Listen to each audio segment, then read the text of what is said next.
At their September 2018 event, Apple unveiled new versions of the Apple Watch and iPhone, including a new lower-cost LCD-based iPhone X.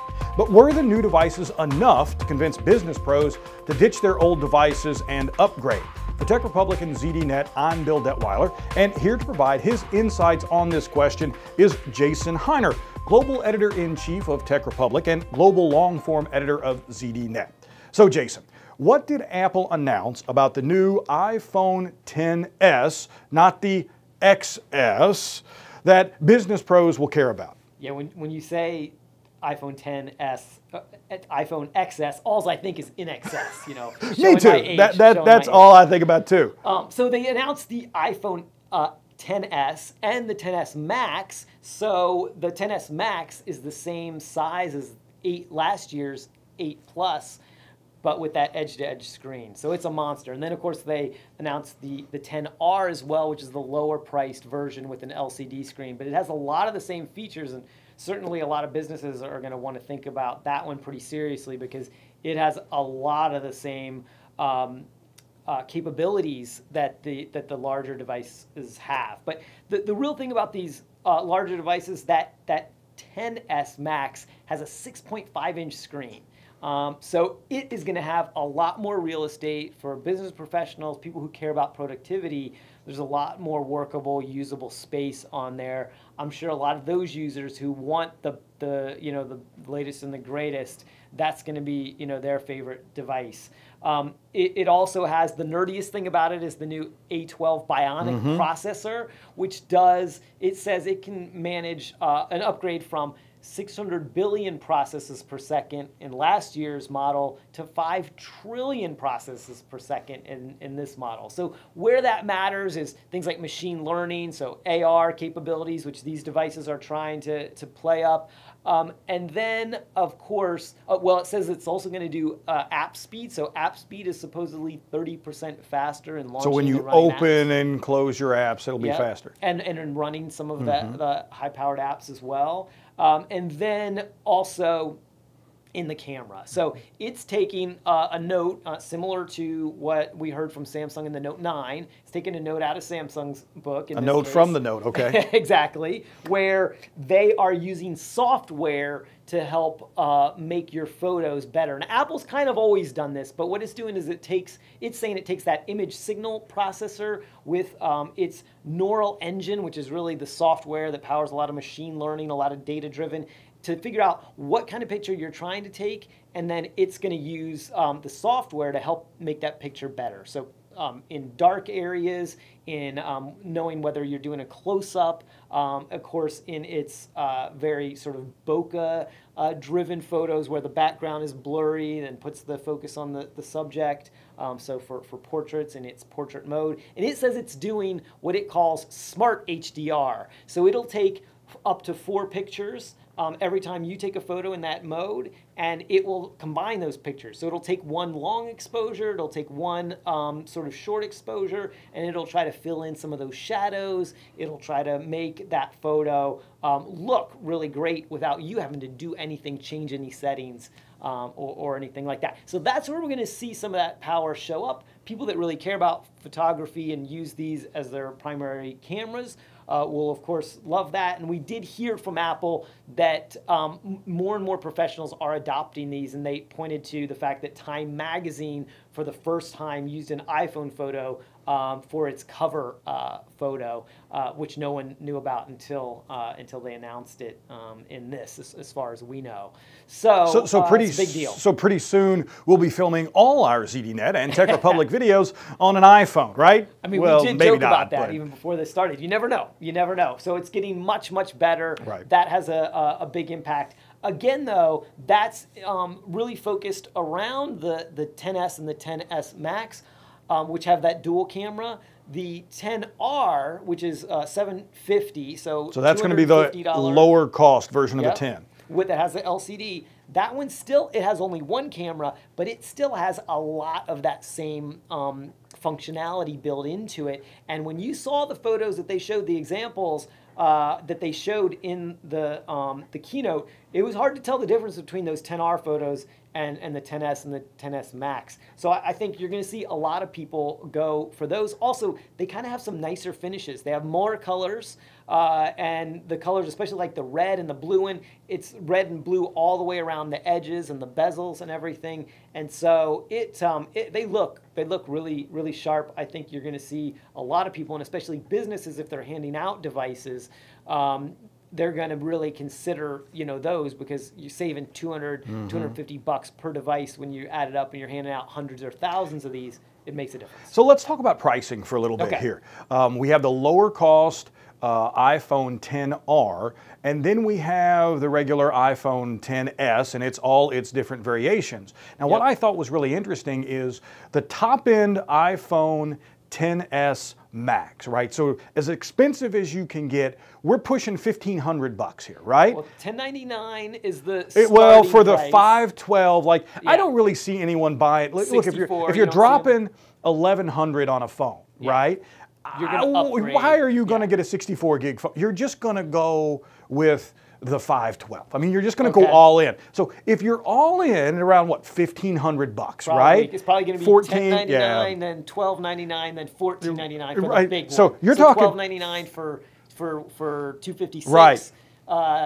Probably $14.99. So we're talking $1,500. So it seems to me that, as Apple sees, you and I have talked about their shift from Macs a lot into iPhone. This isn't just this year, but as they move to their profits being made from their mobile devices, more so than their laptops and their desktops certainly, it seems like they're just replacing the cost of a Mac with an iPhone, right? You can now buy a Mac for less than you can an iPhone. It's pretty crazy. Yeah, that $14.99, their top end iPhone XS Max with the half a terabyte of storage at $14.99. That is more expensive than a laptop. It's pretty amazing. The thing is, you replace your laptop every 3 to 4 years, sometimes 5 years, now. Whereas these phones, you're typically replacing on this 2 to 3 year upgrade cycle. You're seeing more people try to hold on to them longer. So, maybe we get to that 4 to 5 year replacement cycle being similar when you're paying this much for one of these devices. Also, the carriers aren't subsidizing them the way they used to, so you're typically leasing or paying, for all of that up front. And Apple mentioned that during the call. I thought that was really interesting. There was a segment of the call where they talked about their recycling efforts, the manufacturing efforts that they're going through to use recycled components, recycled tin in their main system boards, recycled plastics or a certain percentage of recycled plastics in some of the components inside the phone. They talked about their programs to allow you to turn in your old iPhones. Now you've seen them mention that a little bit in the past at other events, but this year seemed a little different because they were pushing that we know these devices are expensive, but we expect you to keep them longer message. And that seemed a little new to me. You didn't see, it's odd to see a device manufacturer telling people it's okay if you don't upgrade every year. It's at all these events, it's usually very rah-rah, it's very engineered obsolescence. We want you to buy the newest and the greatest every single year. And there seems to be a bit of an acknowledgement now that because these devices are so expensive, because they are computer replacements, that it has become a little unrealistic for Apple to expect everyone to buy a brand new top-tier iPhone every year. I think you're right, and I think that the market, though, has gotten so big, right? They sell so many of these, they have so many customers, that now they can bet on the fact that you're probably going to buy one every other year. So they're going to, there's enough people on upgrade cycle, it's kind of staggered that they're like, okay, we're selling you on one if this is your sort of upgrade kind of year.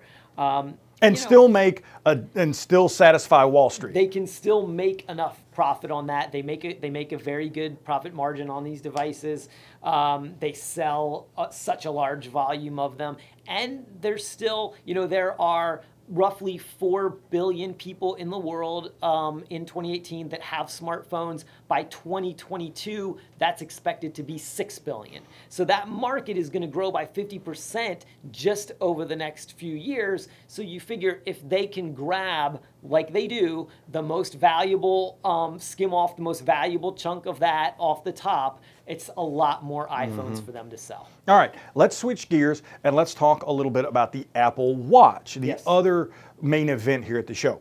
What, from your perspective, what upgrades in the Apple Watch did we see that are important for business professionals or businesses themselves? Yeah, we know that a lot of the people who are buying the Apple Watch are professionals, right? They're people that are getting of a certain age, or are professionals and coming into some disposable income if they're younger people, and they like a device like that, like the Apple Watch, that is a bit of a fashion accessory, but they also really like it for its fitness capabilities.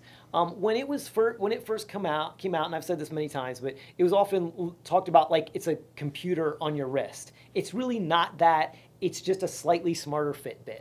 And Fitbit and others are now getting closer, right, with the Versa. Samsung just came out with a new watch of its own. These devices are getting closer to the Apple Watch, but it is still the gold standard. It's still the best selling of the smartwatches. And Apple's found its niche in two things: fitness and healthcare.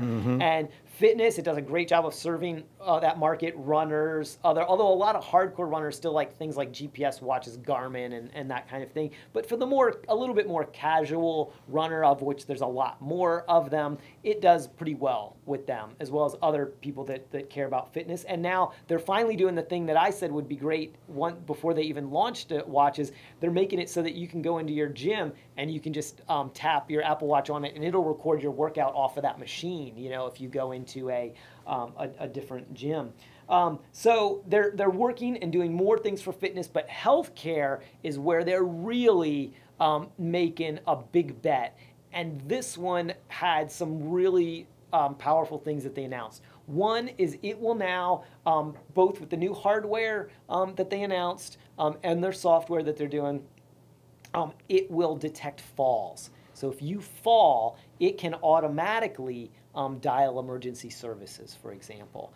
That's a big deal, as we know, for people that especially for people who have elderly relatives, or if they are prone to falls themselves. That can be a big, those fall risks are a real danger. And so it's important to have a system that allows you to detect that. And if this can do that and alert somebody, that could be a key selling point. Yep, that's a powerful thing. So, and obviously that's a much different market than sort of the younger, middle-aged exercise kind of fitness folks. The other thing that is a bit of a breakthrough with this, we'd heard some rumors of it, the new Apple Watch will actually take an ECG, an electrocardiogram. That is pretty significant. You would have to go into a healthcare provider to get something like this done. It takes about 30 seconds. It's not automatic. It can do some automatic heart detection in the background, can detect some a low heart rate we saw. It can also detect, they were talking about AFib. Yep. And as someone who has had a relative that has gone through these events before, it would have been really helpful to have a device that was monitoring that heart rate over time and do early detection of these conditions, because what you find is even if you're going in to see a cardiologist, if you're going in to see your GP once a month or once a year or every 6 months, whatever it is, you may not be having the condition, the condition may not be manifesting itself during that visit. So whereas you may go in and out of, say, AFib, or you may have a low heart rate that comes back up at the time when you're standing or when you're at the doctor's office. So having a device that can that can detect these conditions continuously and then show your doctor, oh, for the last 6 months, you've been in and out of AFib for this. Previously, like you said, you're only able to detect that with devices like a pacemaker.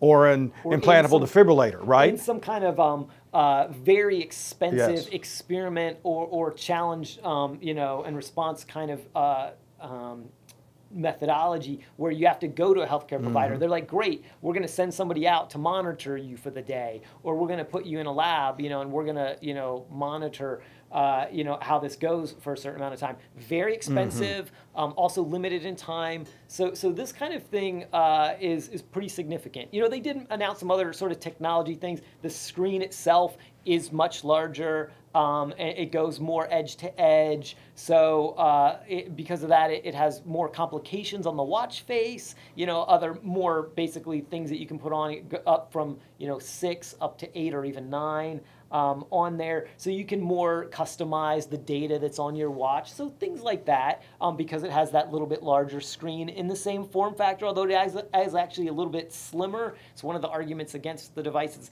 is it's not the best looking device. It's a little chunky for what it is. I'm sure over time, of course, technology gets smaller and more powerful, but they are making some small strides there. Also, the big red button is no longer big and standing out, but it's more like a red circle. They announced some haptic feedback on some of those buttons, so some small tweaks and improvements that make usability better, make it a little smaller, the design better. So those things were there as well, but the big upgrades is that healthcare stuff. That is significant. Okay. Well, those are great insights. For all our Apple news and analysis, be sure to check out ZDNet. And for all our how-tos and Mac tips, check out Tech Republic, and be sure to subscribe to our Apple in the Enterprise newsletter.